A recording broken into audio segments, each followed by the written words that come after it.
welcome everybody to Too Legit to Crit, a tabletop role-playing podcast made for people who know what they're doing by the time their turn comes up. So true. I literally just made a TikTok about that.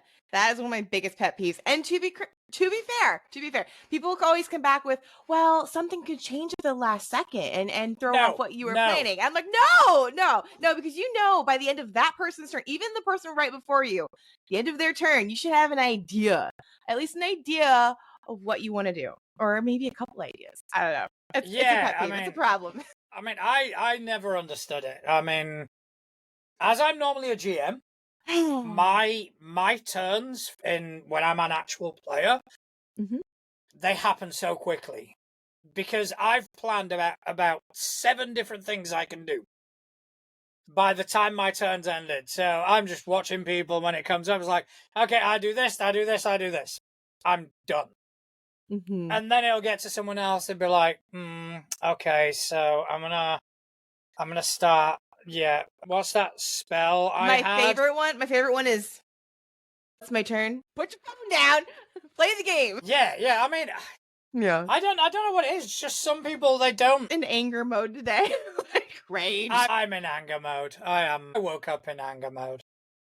I'm exhausted. I hate waking up exhausted. I understand being tired at the end of a day, but you shouldn't wake up exhausted. I had a lot of fun last night. We went to a wedding, but still. Fair enough. Still.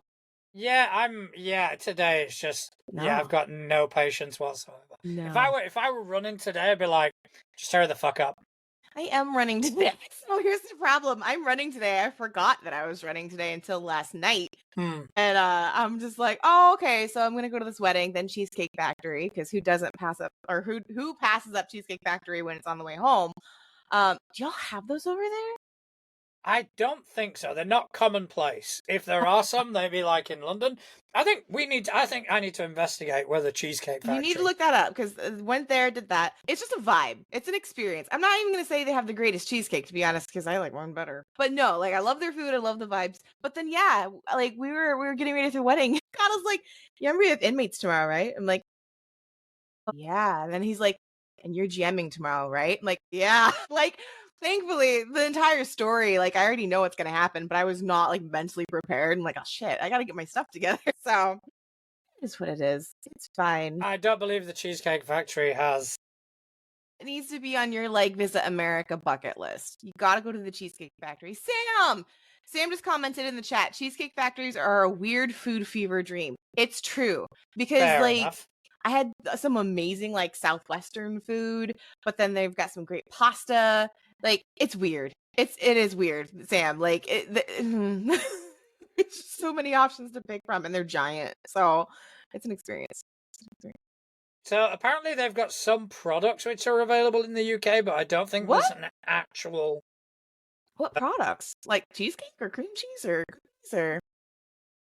I'm just reading it now. Cheesecake Factory, American dessert chain. The Cheesecake Factory has launched a range of premium products into the UK grocery, convenience, and food service sectors. I'm thoroughly curious now. Someone get a hold of Couch. Couch would know. So I've decided, since we always talk about food on this podcast, no matter what, right?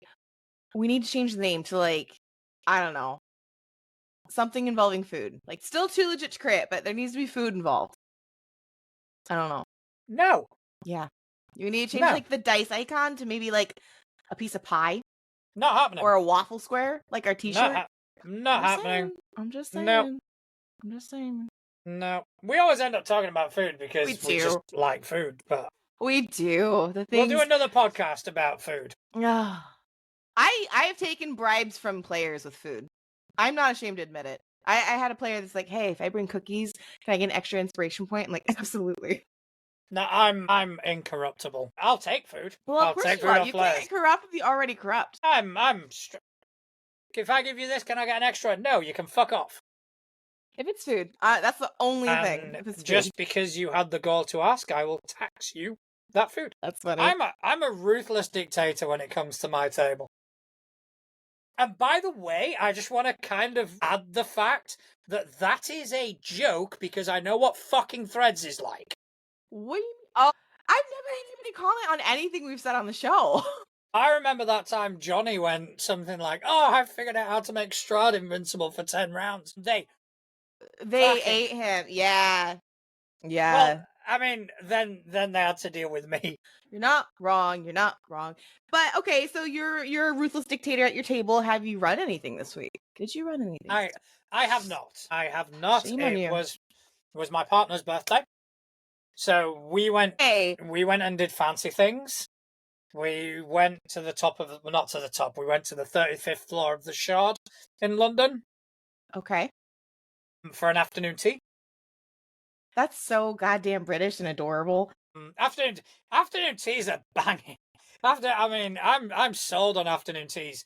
So I don't know. Do you get them over there? We have tea whenever we want. Like, I don't. Why is it? No. Afternoon tea is a type of restaurant reservation, right? Okay. So basically, you get tea, obviously. That's all part of it. But then you get like an assortment of sandwiches, cakes, sweet treats, and it is so much fucking food. So, yes, actually, we do have that in the Americas, but it's completely different theme. Same concept, but different theme and time of day. Brunch is a big goddamn thing over here. Yeah, brunch is big here as well. Yeah, like our afternoon tea, like, is our brunch, and it's like mimosas and avocado toast. It's over the top. Like, people get dressed up, and like you said, the reservation, they get dressed up, and it's a huge thing. And I'm like, yeah, I mean, here it is a type of experience that restaurants sell, and they're all pretty much similar in structure. You go, you sit down, you get your tea, as many refills as you want, and then you get normally like a 3-tier sort of tower, as it were, where you got sandwiches on the bottom. You've got the middle, which is kind of like your scones and your savouries, not scones, savouries. Then you get scones, and then you get your sweets. And there's only like about 3, 4 sandwiches per person. 2 or 3 savouries, a couple of sweets per person, but it ends up being so much fucking food. And we went to this one in the Shard, which is like I just googled that, by the way. That's big building. Yeah. In London, and I'm not gonna say it was the cheapest of dates, but fuck me, was it good? Looks amazing. Like, I was looking at the Shard, like pictures, that I'm going, oh shit, okay, that's like. So yeah, we were on the 35th floor of that. And I got some amazing pictures, and yeah, so that was basically it.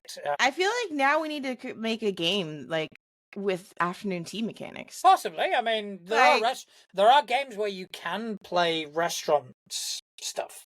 Yeah. I think there's one about where you've got to do pizza, so you could do a similar thing. You just basically change the flavoring of it. So yes, I did not do any gaming related stuff. That's fair. But I am. I mean, you're about to potentially. I'm about to. Potentially. But we'll talk about that next week. Mm-hmm. But yeah, we're about to get some inmates recorded. Actually, I don't know if I did.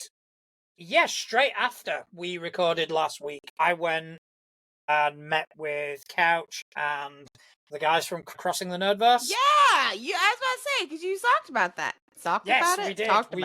We did our Halloween episode of that.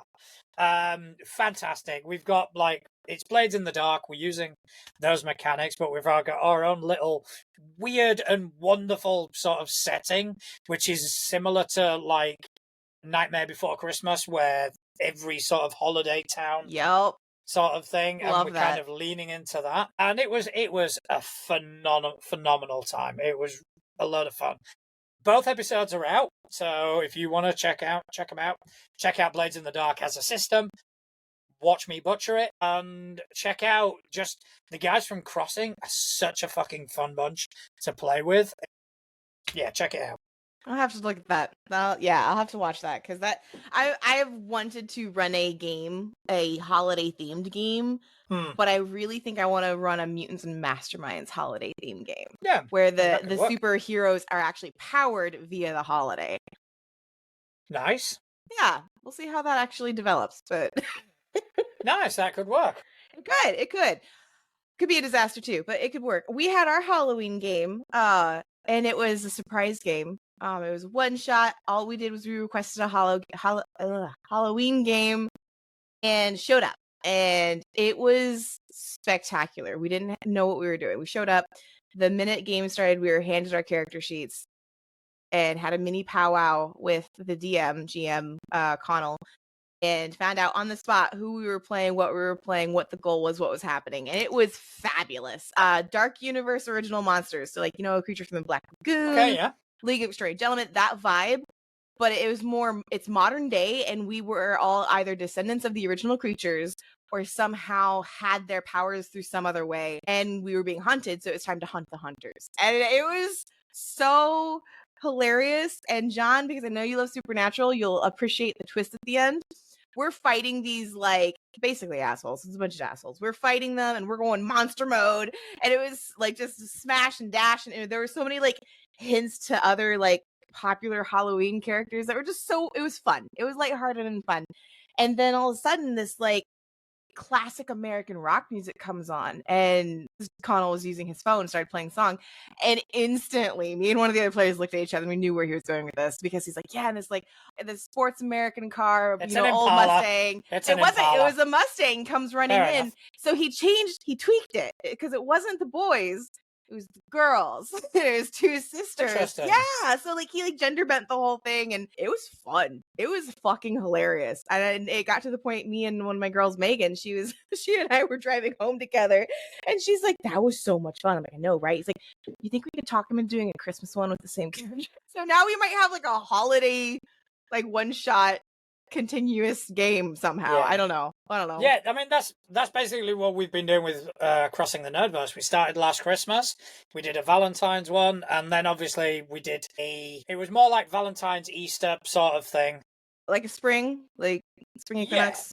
Yeah. Okay. And obviously now we've done Halloween, and the next one we're going to do is back to Christmas. Nice. So we're going to bring the whole thing sort of full circle. Here for it. Yeah. Very fun. And plus, Blades in the Dark, it's a fantastic game anyway. I haven't played it. I think you'd enjoy it. I think you really would. I would. It's so funny because, like, there's like mainstream games, right? Like D&D, and then there's indie games that are still mainstream because it's all the indie games that everybody else plays. You know what I mean? It's like they're alternatives that I have not played. And so I get in this mentality of, like, man, I haven't really played any games. Like, I don't really, but then I actually look at my list of, like, repertoire I've played. I'm like, oh no, I played a shit ton of systems. They're just, like, old. Yeah. Okay. So then I feel a little bit better. I'm like, okay, no, it's okay. It's okay to not know what everyone's talking about. No, I mean, Blades in the Dark is phenomenal. Yeah. It's just, it works for what it needs to do. Uh-huh. It's a really weird way of putting it, but it has an objective, and it fulfills it massively well. Which I don't sound like the worst review from a girlfriend after, like, the first night having sex. It worked well for what it was supposed to do. But I mean, have you never experienced that, where there is a game which doesn't quite fit its intention, where because of the mechanics or the availability of the mechanics and the way that people play it kind of falls apart? Shadowrun. Pathfinder. I mean, for me, Pathfinder 2e. That's yeah.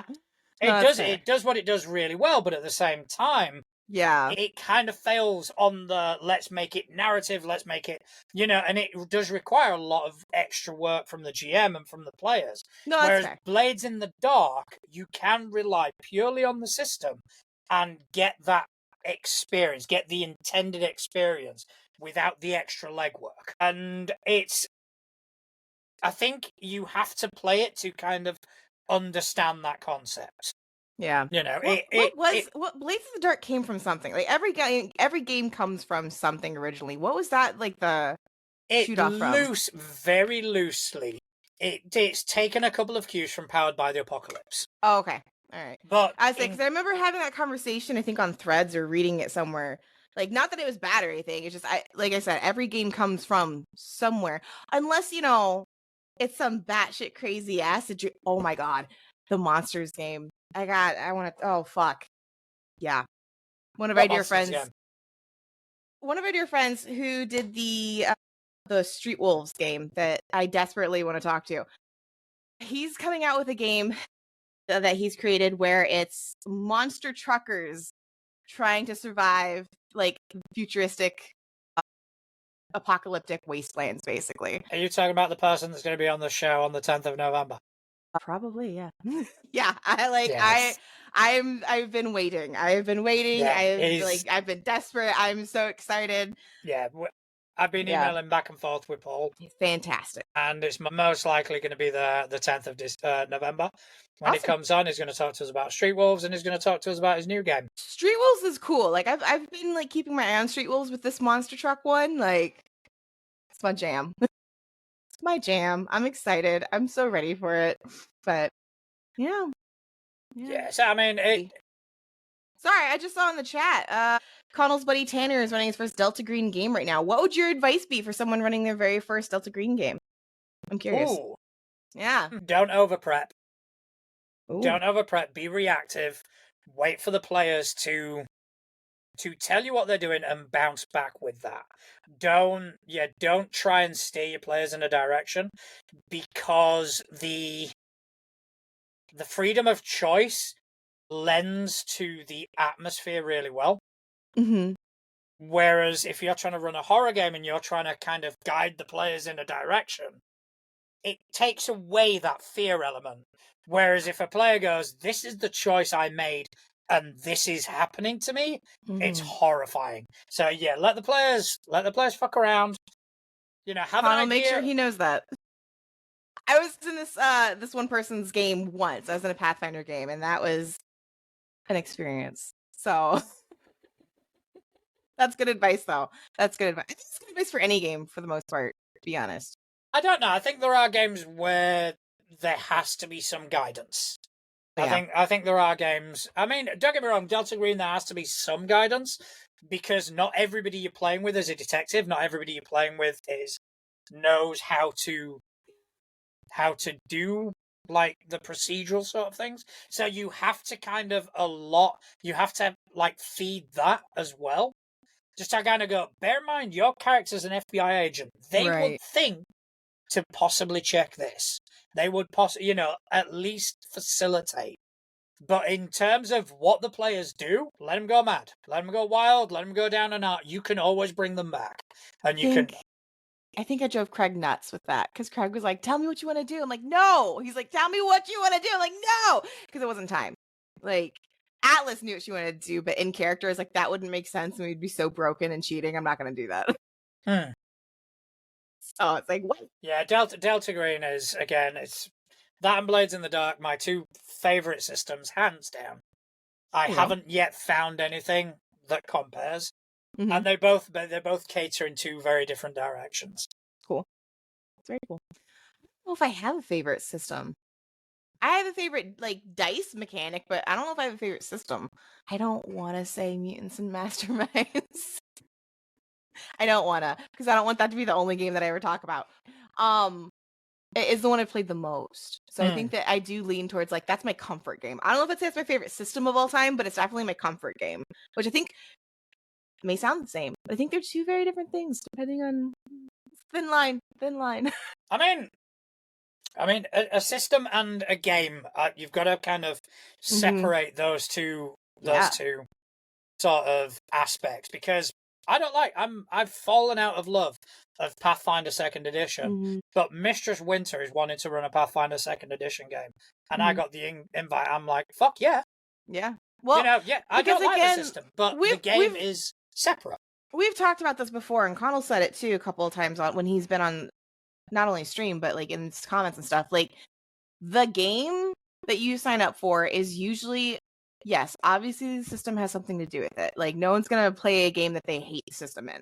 But like, when I sign up to sit at a table with someone, it's because I want to play under that GM's direction. Like, it's very much like going to the movie. Like, we've talked about this a lot, where it's kind of like the GM's the director, the game is the movie, the system is how they shot it, And so it's one of those things where, like, because a lot of people would argue, like, oh, well, you can't always tell the difference. I'm like, bullshit. Everybody knows what a Michael Bay movie looks like.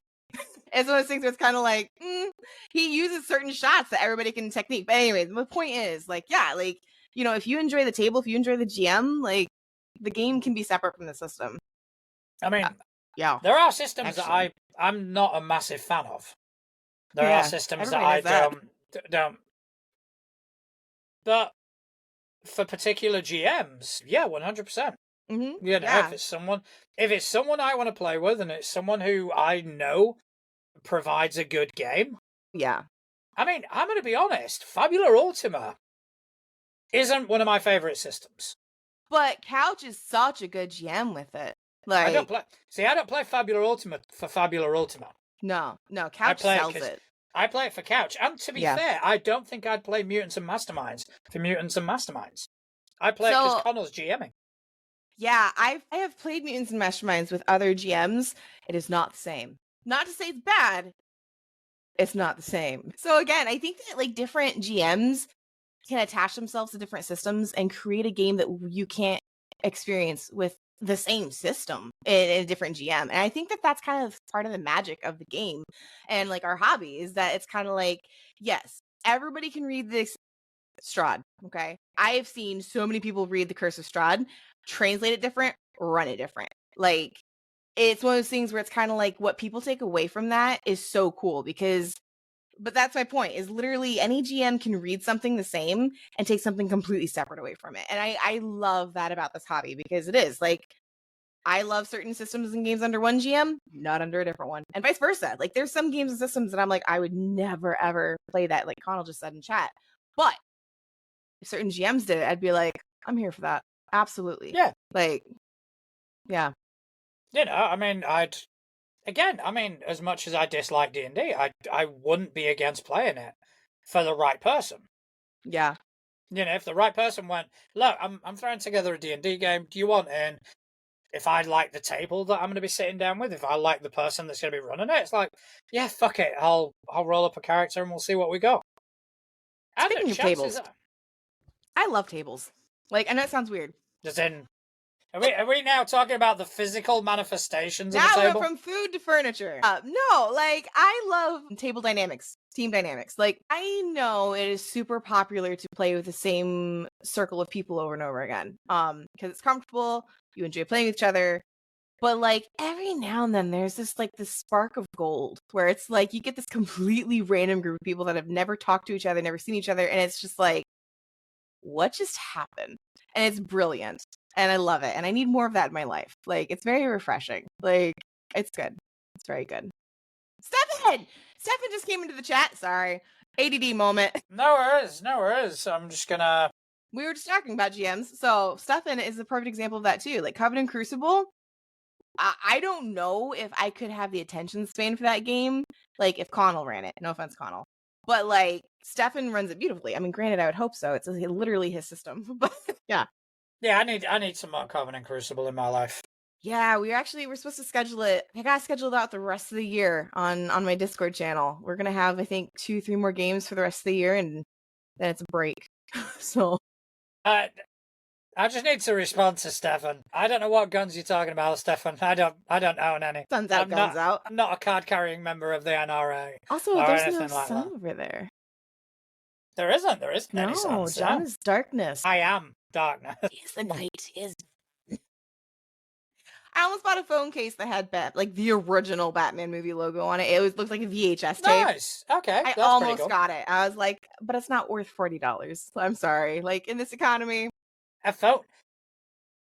I don't understand how a phone case can cost $40. I don't. Exactly. I'm even like, our shit. You know, even if we were to do a phone case, it would be $40. No. Yeah, I don't. Speaking of which, I need to do a phone case. Yeah, you do need to do a phone case. Yeah, with glitter. Make sure it's a glitter phone case. What glitter? Because everything needs to be shiny. It needs to be shiny. No, my kid was here a couple of weekends ago, and she had glitter, and I'm still fucking finding it. I was just about to say glitter is the best way to find a murderer or like someone who breaks into your house. Yeah. Have random glitter bombs ready to go off like booby traps. And that way, if you ever see someone with glitter on them randomly, catch your killer. Not that your killer be breaking into your house and then coming back later to hang out. Well, maybe. I don't know. Like, never know. You never know. Okay, so while we're talking about mechanics, and while we're talking about mechanics that we like and mechanics that we don't dislike. Glitter mechanic, yeah. How about combat. All right, let's talk about combat as a mechanic in systems. Now, obviously, some systems it is a lot more prevalent, and it takes a lot more bandwidth of the book. Okay. Recently, there was a bit of an uproar because someone said something about D&D, and people got all fucking pissy about it. But there was an element of truth to it where there is a lot of emphasis in D&D as a system on combat, and Pathfinder's just exactly the same. Mm-hmm. So, what combat mechanics have you encountered that you think are worthy of mentioning? Because obviously, we all know the D&D Pathfinder's shit. We all know that. So let's kind of, they're great, but let's focus on other things. Let's focus on other, not necessarily combat, but encounter resolution mechanics. Don't like it when there's not combat mechanics. Like, I'll just, as a personal preference, personal taste, if it's like a story time from combat, like that's fine. But then it's not a game. Who was it? Gamer Jax, I think. Just recently on Threads, we were talking about like people are allowed to have their own opinion, and he made me die laughing because he's like, people take it too seriously. They think their opinions are like god level because like their opinion is the only right opinion, and we're just joking about how like people just need to relax and enjoy playing the game. And he literally ended the whole thing with like, hey, let's be honest, we're sitting around a table playing pretend. That's what we're doing. Yeah. And that made me laugh so hard because I was like, holy shit, he's right. Like, we're just playing pretend with our friends. And I love that. I love that so much. But at the same time, like, I think that's why I'm just slightly broken in like the TTRPG community, because I like to have like a game element. Like, there needs to be something. And we talked about this with Kids on Bikes, because remember how I was like, nobody could tell me what the actual like mechanic was, and then you're like, no, there is one. I'm like, okay, cool. Now I want to try it. But I think even the most sort of, to use phrase in another sort of parlance, the RP heavy sort of games, they've all got mechanics. They do, but I've actually encountered a bunch of indie games or people who are trying to create their own game system where literally it's like here's the combat mechanic only if you feel like it. Like, oh, well, like this is the mechanic, but if you can convince me that you don't actually have to roll for damage, then you don't have to. And I'm like, you just got shot. like unless there's obviously you jump behind a car, you have superpowers, a shield, there's always an exception. I understand that, but for me it's like I need something to be able to like understand. So Household, for example, I struggled with Household for a bit when I first started reading it because their combat, I grew up on 5e, not grew up, no, but I grew up in the game world on 5e, right? Yeah, no, that's... So, like, for me, certain weapons have a different power to them, right? Obviously, if I stab you with a pin needle, John, that's not going to hurt as bad if I stab you with, like, a flippin' knife out of my kitchen, okay? So, like, that's the mentality I grew up with. But Household introduced a new concept for me where it was, like, the weapons don't make or break the damage. Like, the weapon has nothing to do with it because it's more about the success of the roll because it's a pool system, right?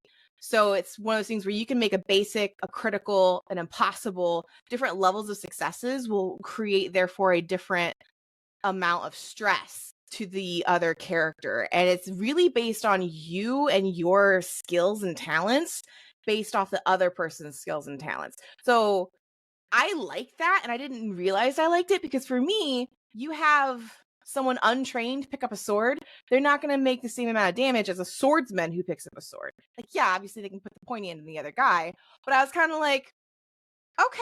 So it took the element of like crunchy numbers out of it, but left the game element of like, okay, how successful is my role versus their role versus like, okay. And you just had to kind of keep going back and forth. And I really appreciated that. That was really cool. So... I mean, Blades in the Dark doesn't have necessarily a combat mechanic. It uses the same resolution it uses for everything. Mm-hmm. However, I like the way that they do the sort of inventory and how that applies to stuff like damage. So, for example, with Blades in the Dark, you don't roll per action, because if there's one thing that I'm growing in this hobby is the systems that are actions. Okay, you've got this action and that action and that action. I'm getting tired of that. And, Pathfinder is a prime fucking example. Yeah. Whereas Blades in the Dark is more like, okay, so what do you want to accomplish? All right, so these guys have opened fire on you. What do you want to do? Okay, so I want to get out of the way. I want to hide. I want to run. Okay, so the GM controls the span of time constantly. So the GM can make things as sort of minuscule or as large as they want in terms of how time passes. So, okay, so you want to run, you want to move this wardrobe, get behind it. I can do that in one roll if I want to. If I want to make it seem a bit more tense, I can do it in multiple rolls to kind of create that sort of level of tension. But the whole dice mechanic in Blades in the Dark is, what do you want to accomplish? And then we see how well you accomplish that. And that is entirely dependent on your roll. If you fail it, you do not accomplish it, and you take harm. And that's it. There's no sort of, this does 3 damage. It's like, no, you take harm. Gotcha. You take 1 point of harm. Then you take 2 points of harm. However, you as a player can then go, I want to resist that. Mm-hmm. And you resist it by making a roll, and that's going to cost you stress. So instead of having hit points, you have a stress mechanic, which kind of covers a load of things. It covers, how much you resist harm. Yeah. It covers any special abilities, and once your stress is done, you are out. Yep. That's actually very, very much so kind of like how Hassel did it, because it is. There's no, like I said, there's no numbers attached to the weapons or the attacks. It's just levels of success in your roll versus like stress. Not points, they're little boxes, and like you fill out 1 stress for whatever, unless obviously like if you have a critical fail, like if someone has if it is a critical level opponent and they succeed against you and you fail to like resist that, then you're going to take critical damage, would be like 2 stress, I think. But still, same thing of like, it's about the level of success, not the numbers, which for someone like me who's bad at math, I super appreciate. Like, yeah. So another one, I do like Delta Green's combat. Mm-hmm. Although I think it could be explained much better in the book. Mm-hmm. And because if you read it, you just kind of go, I don't understand how this can possibly work. Yeah. So basically, you do have an initiative, as it were, but that is a rough guideline because certain actions can be taken out of an initiative. And that is what you are doing for that particular round. So, gotcha. Creature comes and attacks you. You can opt to fight back, which means you make an opposed roll. If you win, you do damage to the creature instead of the creature doing damage to you. However, you can choose to do that when the creature attacks you, so you can do it out of your turn, but that is your turn done for that round. However, that means that for the entirety of that round, you are fighting back. So anything that tries to attack you has to beat your roll. Gotcha. Yeah. So imagine it, like same with dodging, same with anything like that.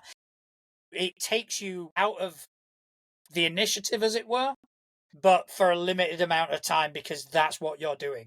If you are dodging, you are dodging for the entire round. So speaking of like mechanics when it comes to combat, like how do you feel about initiative? Like what's your favorite round control?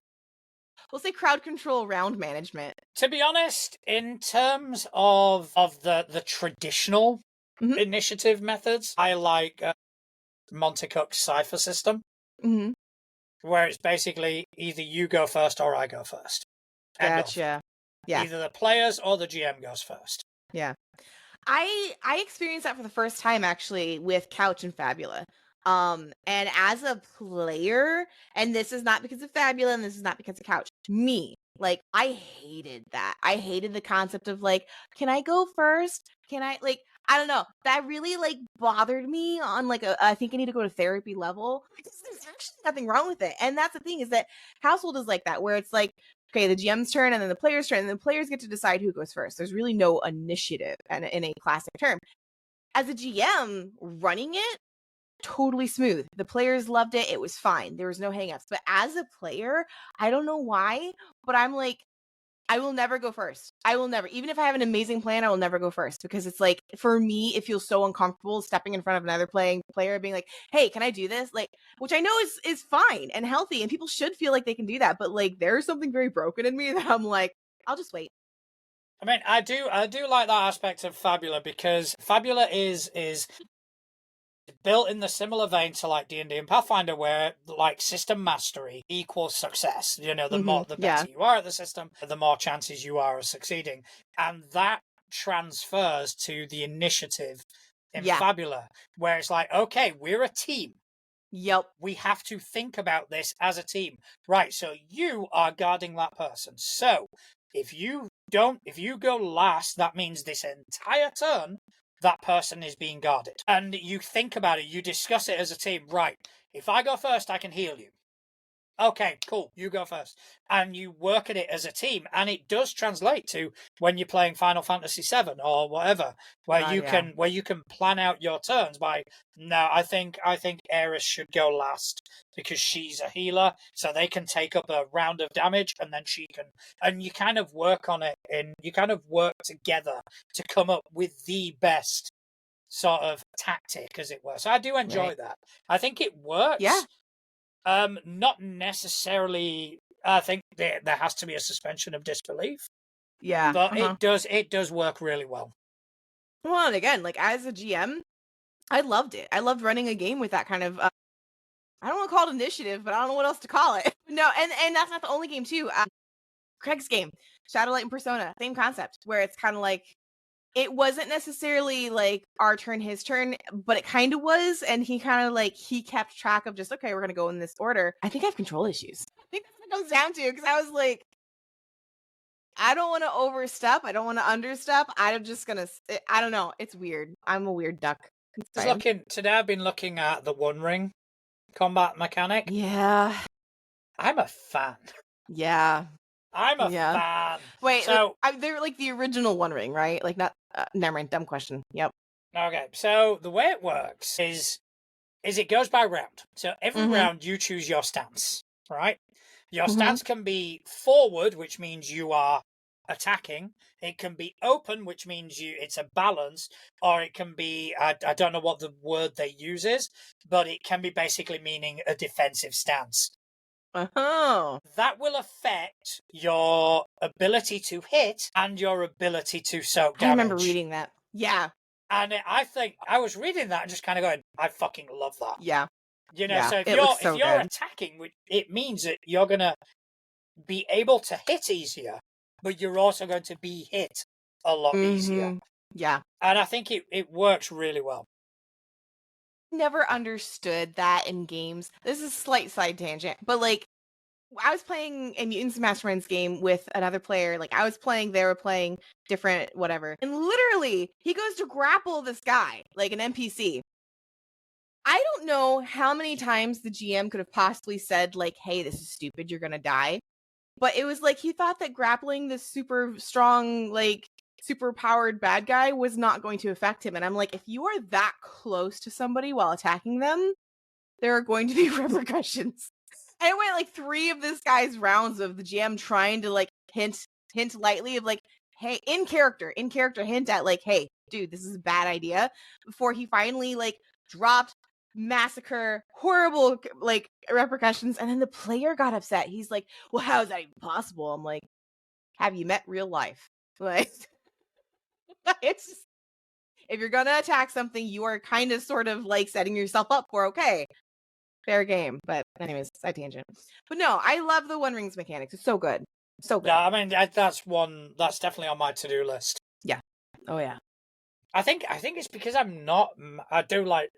enjoy Tolkien, but I'm not obsessed with Tolkien. That's kind of why I'm a bit... I don't know where I fall in that line, because like when people meet me, it's very clear that I like Tolkien. I don't think I'm obsessed, but then like things will happen and it makes me like very involuntarily happy or giddy, or my brain will like cling, like Tolkien fact, blah, word vomit before I can stop myself. So I don't know where I am. Like I mean, I have a bunch of like Tolkien armory in my house, but everybody has stuff like that. Like that's normal, right? I mean, I don't think there is. I don't think normal is a word really that kind of is applicable in any of these That's fair. circumstances. Normal That's is fair. what you make it. That's fair. If for you that's normal, then that is perfectly normal as long as you're not fucking harming anyone. No. And I have thought of being that neighbor that like goes outside when someone's being too loud. I've got, Glamdring or something, and whip out a sword, be like, hey. I mean, making people angry is my normal. That's fair. I know. That's fair. It's the only way I get an erection nowadays. And so I have a question, and it's not related. Okay, you never know, it could be.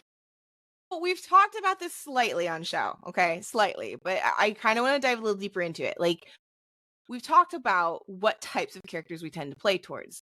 Like, yes. You have a certain type you like to play. I try to make a completely different character each time, but they kind of end up having the same themes. Was the same character, different font type situation. Mm-hmm. I tried so hard, so goddamn hard, and it still is like, oh, okay, you're playing the dutiful daughter. I'm like, shut the fuck up. But anyways, why? Why do you play the characters you play? I think comfort to a certain degree. Yeah. I think it's not a stretch for me. Mm. Although I have been branching out as of late. Liberator's not a character I would normally play. That's fair. Yeah, I can see that. Edgar in my Fabula Ultima game, he's not a character I would normally play. Mm-hmm. So I think it is a matter of comfort. It is, an extension of your personality or whatever, where you can easily kind of slip in and out of the role. For this other Pathfinder game that Winter's putting together, I'm coming up with something completely different that I would never really play. So I think for me now it is a conscious decision of kind of going, right, I'm going to go and play against archetype. Yeah. I'm going to go and play against my comfort zone. But yeah, normally I'm the wisecracking bard. I'm the chaotic. See, and that's the thing is my personalities of my characters always change. The vibes always change.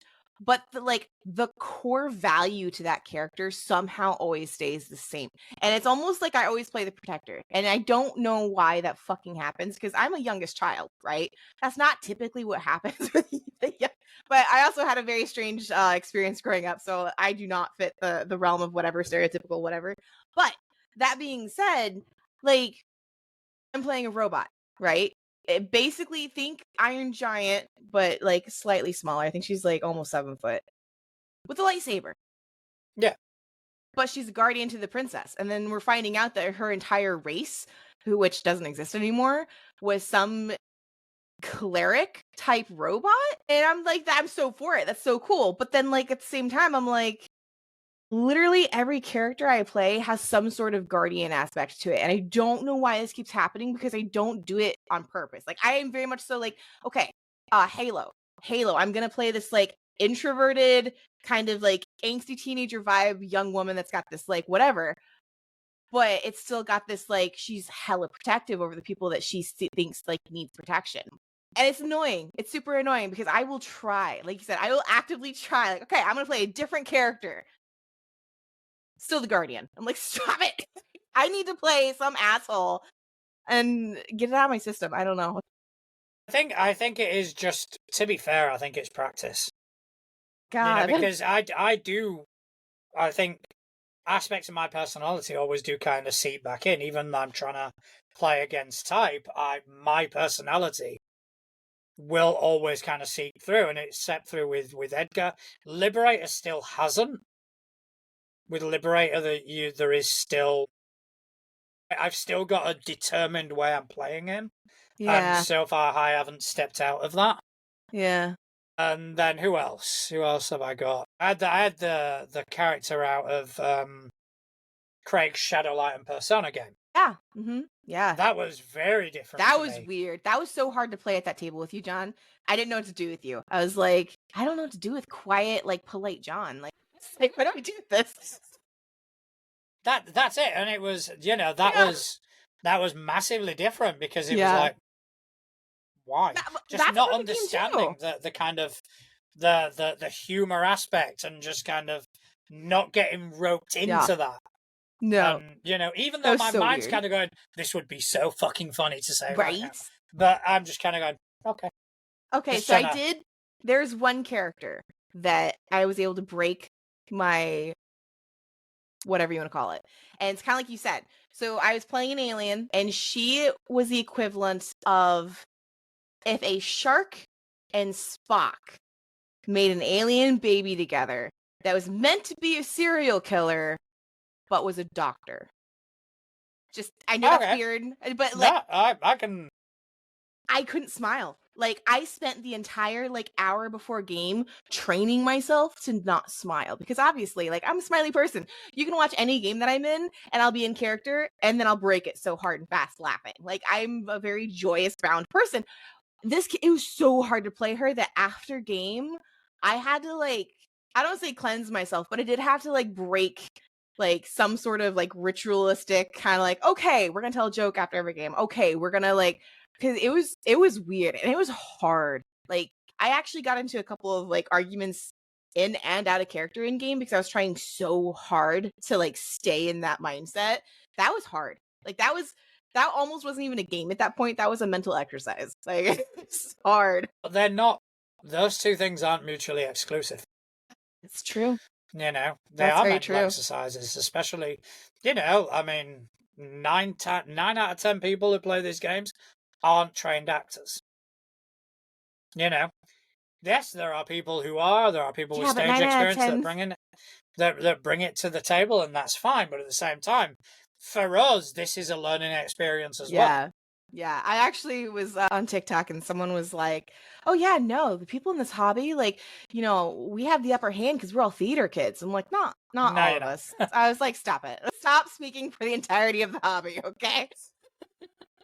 So, you know, but I always want to know the why to a problematic degree. It happens at work, but like people are always like, "Oh, I play like this. Why? Oh, I like this. Why?" Not because like I'm questioning like the value or the good or bad of it. I want to know why. Like, I would have been a good scientist, I think, maybe, as long as That's there's no fair. numbers involved. But to be honest, sometimes there isn't a why. Sometimes it's this is the concept I had. Yeah. Yeah. This is what I thought of. And I mean, a lot of times my concepts come from maybe some aspect of popular culture or something like that. Because Edgar was originally a pre-gen that I built on, but I decided to make him very ecclesiastical, very holy. Interesting. Because I was thinking of the Boondock Saints. Gotcha. I love our Halloween game for that reason. So I played my monster like origin was Dr. Jekyll, Mr. Hyde. But it was so fucked up. Basically my character experienced a trauma that I'm not gonna mention on a podcast, but that trauma resulted in her hunting down like a serum basically to kind of like, I'm gonna make sure this never happens to anybody else. And so she serums up, she goes all Hyde. It's brutal. It's brutal. Yeah. It's so brutal. And that was hard for me because I always play we're gonna go pulverize these people, but no murder. Like, at the beginning of every game, I tell my GM, like, hey, unless I specifically say so otherwise, non-lethal. All my attacks are non-lethal. This one, I went to go smash, and of course, Connell's my normal GM, so he knows I'm always, like, non-lethal. I was like, okay, I'm gonna go attack the other one. And he goes, attack him? Okay. So you hit him? I'm like, no, I want to split this person in half. And the whole table just stopped and looked at me like, did Atlas just say that? And it felt wrong. But I was like, body parts were going everywhere. But it was fun. It was Can I say that? Yeah, I mean, really fun. Again, Liberator for me is a character I've never played before. Yeah. Like there's been no iteration or any even like my most sort of ruthless, brutal. Yeah. There's always been an element. There's always been a slight element of, trying to do the right thing. Mm-hmm. Whereas Liberator is going to kind of bring me neatly onto the next point I wanted to bring up. Liberator doesn't necessarily have that. A lot of the times when I'm making a decision as to what how Liberator will react and what Liberator will say, I Mhm. am actually weighing up and just kind of going, why would he think this? Why? What would be behind this particular reasoning? And a lot of times when I do stuff, and I have done stuff in the game where you guys go, there's always a thought process there. It's not, I'm not doing it because I'm embedded in the character. I'm doing it because I've Yeah. kind of gone, right, I need to think about Well, how he would do this. yeah, I mean that's part of staying in character. Like that is one of the fun things that I actually enjoy about Halo is that a lot of the times my decision isn't based off of what it would normally be of like, okay, superhero situation, how do we superhero this?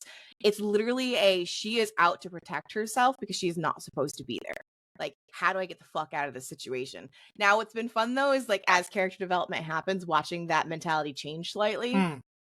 But still, the core thing is she's a character of survival. Like, period, end of story. So it's been interesting watching that kind of like I remember my favorite, it's already aired, so I can talk about it. My favorite scene was when she found out there was something wrong with Liberator, let's just put it that way. And they were walking down the hallway and she's like, hey, so does everybody else know about this? Or is this supposed to be a secret? Like very much so not sizing you up like a threat, but kind of like, okay, how do I best use this to my survivability? Yeah. Yeah, and that does actually bring me onto like neatly onto the next thing I wanted to kind of go over in the last sort of 15 minutes that we've got is player knowledge and character knowledge, right? Yeah. Because in my Delta Green game in Impossible Landscapes, I've kind of gone to the table and just kind of gone, don't hold anything back. Don't keep a secret. Don't try and make a big reveal. Don't try and create a mystery around your character.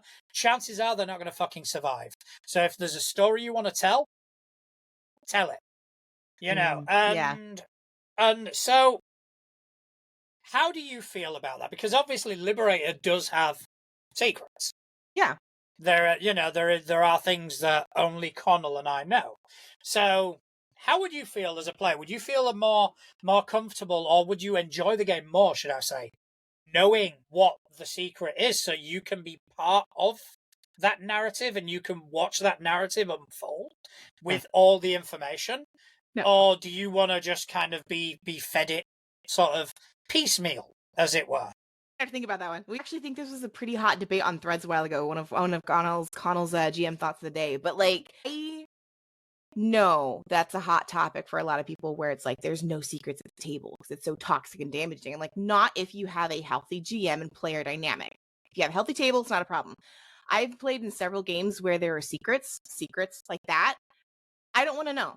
I don't want to know the end of the movie before I watch it. I don't want to know the end of the book before I read it. Like, I like to be able to look back and go, oh God, that's why Liberator did this. Or like, oh God, like that moment of like, oh, I love that. And if I already know Liberator's secret, which I think I do, that's also be a part of it, is like me going like, I think I'm piecing the pieces together. Like, it's so fun. That adds an element to the game.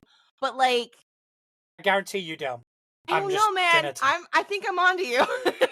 I would put money on it. No one will expect but this. I will never. But that's just it too. Like, I will never force it. I've played with players like that where it's like the secret is the win. Like, how do I win this game? Oh, I figure out the secret and I expose it. No, like that is on you and the GM's terms. I will, even if I think I know it, I'm not gonna like project that anywhere in the game. So like, I like the secret stuff. I think it's fun, and I think if it's done correctly, it's healthy for the story and it's fun. Like, I mean, don't get me wrong, I do agree with you. I'm inclined to agree. First of all, Threads getting pissy about something is Threads. I don't give a shit. That's not even Threads, it's the internet. They take stuff out of context, and secrets at the table can be toxic, but that is secrets between players. Right. Yeah. Where it's on a personal level. Yeah. That is when it becomes toxic. But however, if there is a narrative thread and just kind of go, okay, so this character, this is his background that I and the GM share. Yeah. You're not privy to that. However, I have recently softened my stance in the sense of stories need to be told. And the problem I found a lot of times with players having that obfuscation in regards to their backstory is that they are not very good at managing it. They are Yeah. not very good at going, okay, so here's a bit of information. Mhm. They do not know when to release the information. They do not release how, or they don't even know if they should. Mhm. And then it kind of, to a certain degree, unfortunately, has to fall on the GM. And Yeah, no. like, for example, Liberator. I mean, yes, Liberate. We started out with not really knowing about each other, as it were. Yeah. Oh yeah. However, I have not. There have been times where I've kind of been a bit in, like, on the fence as to, do I share this or do I Yeah. not? And I will always go to, yes, I'm going to share it. Yeah. Because it's, a story needs to be told. I agree with you 100%. When I say that like secrets are good, I mean like in the beginning. Like if you in your first episode, second session, whatever, decide to share your secret at the table, then awesome. That is part of the story. But like if it's like session 0, I'm making this character secret A, B, and C, just so you guys know, I hate that. It's like, don't tell me right out the gate. I mean, and Connor makes a valid point in the chat where he says, I think the issue is that they want the GM and other players to dig into their personal mystery, but get pissy when they don't. Yes. Yeah. I, as a player, to be fair, Mm-hmm. don't particularly give a shit. I mean, Yeah. you have to make me want to give a shit. My secrets are always part of my character. Whether that comes to light or not, it is my character development that helps me play that character to tell a bigger story. If it is a secret that is part of the story, then that, like you said earlier, that's kind of on me and the GM, but on me as a player to implement that. Okay, we are so far into the episodes that we can talk about Halo being psychic, right? Like my first session, I held off on that. I was like, she's just got these cool chakrams. It's fine. But then, like that minute when I as a player was like, yeah, I want to scan them to see what they're thinking, and everyone's face was like, you know what I'm saying? Like it's like I said, healthy players make a healthy table. Yeah, I mean, it's breakfast commercial. No, but it is. But you're not entirely wrong. And for me, I don't dig. Yeah. Then No. So for example, you're a player whose character has got this secret. I don't let curiosity get the better of me. Unless I've got a valid reason for my character to be interested in what the fuck your character's doing. Yeah. Let's take Liberator, for example. Liberator does not give a fuck about who Halo is. Yeah. Which makes sense for his character. Like that. Liberator wants Halo to do her fucking job, and that's it. That is the end of it. Are you doing your job? Yes. That's all that matters to Liberator. Yeah. It doesn't, why is she doing this? Or what secret is it? I don't give a fuck. No, and that's the thing. Like that in character goes back to playing in your character and character versus player insight, because I know a lot of people get caught up in like winning the game, and I'm like, if you're going into a game thinking you can win the game, then you're not playing the game correctly from day one. Like there's no winning the game unless you're me, in which case I always win. I'm kidding. So humble. No. But I'm always of the mind that I'll either be upfront and just kind of go, this is my character. Yeah. This is A, B, and C, and D. This is why they do the things that they do. And let's tell a narrative together. You will understand the choices that I make. And not only that when the GM and I have a scene, you will understand what's at stake.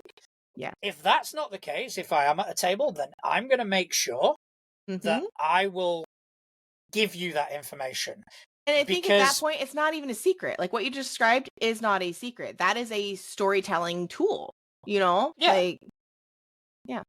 I mean, it's your character secret, but it's not a player secret, I guess is the best way to put it. Yeah. I mean, like in the Delta Green game. It's like, okay, I need you to tell each other what your character is, who they are. And I've already found that there's a lot more investment in each other. Whereas on the like whole nobody knows anything about anybody. I'm starting to really not like game starts like that. Oh, excuse me. It's it's when that happens. Yeah. Again, like Connell said, unless there's a valid reason. Yeah. And don't get me wrong, I have known cases in the opposite where one player has a secret and then another dick player has to make it their objective to uncover that secret, not because of a character. Nope. Not because of a character moment or a narrative, but because one player trying to outsmart another. Yes, I lived that experience. I was the player with the secret. I had a dick player that was literally trying to ruin the game because they wanted to be that person that figured it out. And I'm like, you're not figuring it out. You're being an asshole. Anyways, sorry, I digress. So, I mean, the story does end well, though. So, yeah, this player did that. They uncovered the secret. So then, you know, in a future game where there were two playing, one of them killed the other. And it was the same GM for both. And he went, I'm going to allow it. My God, I love that. You know, he was a slumber witch who cast sleep on him. The guy fell, slit his fucking throat. That's fantastic. There you go. Coup de grace. That is fantastic. I have gotten to the point where I don't like the you're all strangers in a tavern. I fucking hate it. Yeah, I don't know. I like to have one or two players know each other, or one or two characters, or at least you're in the same town, you know who each other are. Like, I don't know who owns Frankie's, the pizza shop at the corner, but I know who owns Frankie's, if that makes sense. It's like, I've seen them around. I know their pattern. I know of them. I know what the town rumors are. Yes, thank you, Connell. And most of the games where the group is remotely established, there's downtime to get to know each other. My current game that I'm playing, one of the three, is interesting because it taps on people knowing each other and secrets right now, because we all were children together in this cult-like village. We all experienced the super traumatic thing of we all got possessed because we were the sacrifice to some demon. And then we were split up, we grew up, and then we basically kind of got pulled back. It's very It, like Stephen King It. But what's interesting about that is we all know each other's secrets, we all know each other's trauma, we all know each other. There's this element of I don't know who you've become, but there's this comfortability that makes the RP in the game so fucking priceless. It is so much fun. There are things about the game that I absolutely freaking hate, but I love the RP. The RP is golden.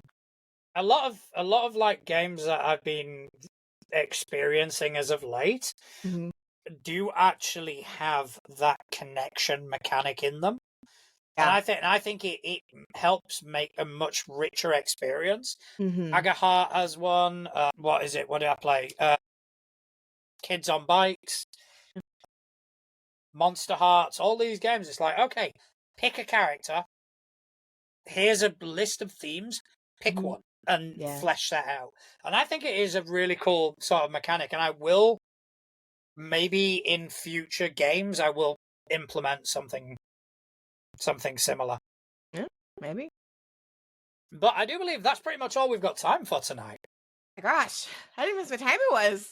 Yeah, I know, it has flown by today. Oh, I just want to say thank you to everybody that joined us in the chat. We love you guys. We love hanging out with you. And it's great to see a lot of you. I haven't really been as active on social media for the past couple of weeks. So it is really good to see you. Atlas, thanks ever so much for joining me this evening. Do you want to tell people whereabouts they can find you on the interwebs? Instagram, Threads, and TikTok. That's about it. Atlas Ursa. Atlas like the Titan, Ursa like the bear. As for me, you can find me behind all our social medias at Too Legit to Crit on Blue Sky, on Facebook, on YouTube. I'm also at natural.juan on Threads. That's where I'm most active. I'm also Natural Juan on Mastodon. So just come and say hi and tell us what sort of shit you got working on, because we're always interested in learning that sort of stuff. If you like what we do and you want to see us continue doing that, please consider joining our Ko-fi. $3 a month. It helps pay for costs. It helps kind of mitigate some of the money that's going out of my pocket month after month. You can also catch up everything we do at toolegit2crit.uk. You can ask us questions at questions@toolegit2crit.uk. And most of all, I just want to say thank you to everyone who's taken time out of their busy day to listen to two idiots waffle on about tabletop role-playing games. Thank you very much. Good night. Real